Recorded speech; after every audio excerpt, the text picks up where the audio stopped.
Shalom, selamat pagi, selamat berjumpa di dalam Renungan Embun Pagi bersama dengan Kota Daud Ministry. Tema renungan kita pada pagi hari ini adalah menjadi sahabat Kristus. Tema ini saya ambil di dalam Injil Yohanes pasal yang ke-15 ayat 14 sampai dengan ayat yang ke-15. Demikianlah firman Tuhan. Kamu adalah sahabatku, jikalau kamu berbuat apa yang kuperintahkan kepadamu. Aku tidak menyebut kamu lagi hamba, sebab hamba tidak tahu apa yang diperbuat oleh tuannya. Tapi aku menyebut kamu sahabat, karena aku telah memberitahukan kepada kamu segala sesuatu yang telah kudengar dari Bapakku. Saudaraku sekalian di dalam Tuhan, bagaimanakah perasaan saudara kalau seorang wali kota atau bupati atau gubernur atau orang besar lainnya menyebut kita sebagai sahabatnya? Apalagi jika seorang presiden menyatakan bahwa kita adalah sahabatnya. Tentu kita bangga, bukan? Tentu kita bahagia. Saudaraku, Yesus melebihi dari semua orang besar dan sebesar apapun di dunia ini. Sebab dia adalah Tuhan dan Allah yang telah menjadi manusia. Namun Yesus adalah Tuhan menyebut kita adalah sahabatnya. Namun syaratnya adalah apabila kita melaksanakan perintahnya. Jika kita melakukan kehendak-Nya, maka kita adalah sahabat Kristus. Ya, dalam nas tadi dia berkata, kamu bukan lagi hamba, tapi sahabat. Sebab hamba terbatas, sedangkan sahabat akan tahu tentang segala sesuatu tentang sahabatnya. Sungguh kita bangga memiliki Tuhan yang luar biasa itu. Sebab hanya Yesus saja Tuhan yang menganggap dan mengangkat umatnya yang lemah dan hina tak berdaya sebagai sahabat, dan hanya kita pengikut Kristus saja yang memiliki Tuhan yang menjadikan kita menjadi sahabatnya. Luar biasa, bukan? Itulah kasih Kristus yang tidak terselami oleh pikiran kita. Pikirannya melebihi daripada pikiran kita. Kita telah diangkat menjadi sahabat. Dia rela berkorban nyawa untuk kita, karena dialah kawan yang sejati, sahabat yang sejati, sahabat yang sangat peduli kepada umat kepunyaannya, teman dalam segala kesukaran, penolong yang teguh dan sumber kasih karunia bagi kita. Dan hal ini kita menjadi bangga menjadi sahabat Kristus, menjadi umat tebusan yang Dia berikan nyawanya sendiri bagi kita. Saudaraku, sebagai sahabat yang baik, Kristus telah membuka kunci dan rahasia surga bagi kita.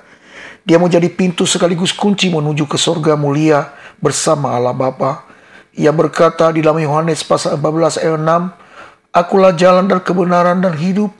Tidak ada yang datang kepada Bapa kalau tidak melalui aku.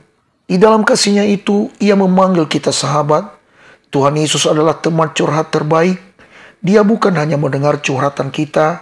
Dia tidak hanya mendengarkan keluhan kita saat kita dalam kesesakan, tetapi Ia juga menjawab dan mengabulkan keluh kesah kita dan mengaruniakan apa saja yang menjadi kebutuhan dan kerinduan kita. Sebagai kawan sejati, Dia tidak akan membiarkan kita sendirian. Ia berkata bahwa aku tidak akan meninggalkan kamu seperti yatim piatu. Juga Ia tidak membiarkan kita menghadapi masalah melebihi kekuatan kita. Sebab Ia Tuhan yang tahu apa yang kita perlu dan apa yang menjadi pemberian yang terbaik bagi kita. Dia sangat mengerti kemampuan kita. Dia tetaplah sahabat yang paling mengerti tentang hidup kita dan pasti menyiapkan segala sesuatu tepat pada waktunya. Dia tidak akan pernah terlambat pada saat Ia menolong. Sebab Dia adalah sobat yang tidak pernah ingkar janji, teman yang setia yang akan terus menolong kita dalam kesusahan dan di dalam kesukaran. Dia akan menjaga dan melindungi kita dan menjauhkan kita dari mara bahaya. Saudaraku kekasih dalam Tuhan, sebagai kita orang Kristen atau orang yang sudah percaya kepada Dia, Ia tidak akan membiarkan kita menderita. Percayalah, sebagai sahabat sejati, Dia akan menolong dan mengulurkan tangan kasih-Nya bagi kita. Dia akan memberikan pertolongan indah pada waktunya. Karena itu, sebagai sahabat Kristus, lakukanlah segala perintah-Nya, sebab tanda dan bukti kita sebagai sahabat Kristus adalah melakukan segala perintah-Nya. Inilah yang membedakan kita sebagai sahabat-Nya. Sebab Tuhan memanggil kita sebagai sahabat adalah panggilan khusus. Tidak semua orang yang percaya menjadi sahabat Kristus. Sekalipun mereka mengaku sebagai orang percaya, namun mereka tidak melakukan apa yang menjadi perintah Tuhan, maka itulah bukan sahabat. Bahkan Alkitab berkata, setan pun percaya bahwa Yesus Kristus adalah anak Allah. Yang menjadi pertanyaan dan evaluasi dalam diri kita untuk kita renungkan, apakah kita sudah menjadi sahabat Kristus?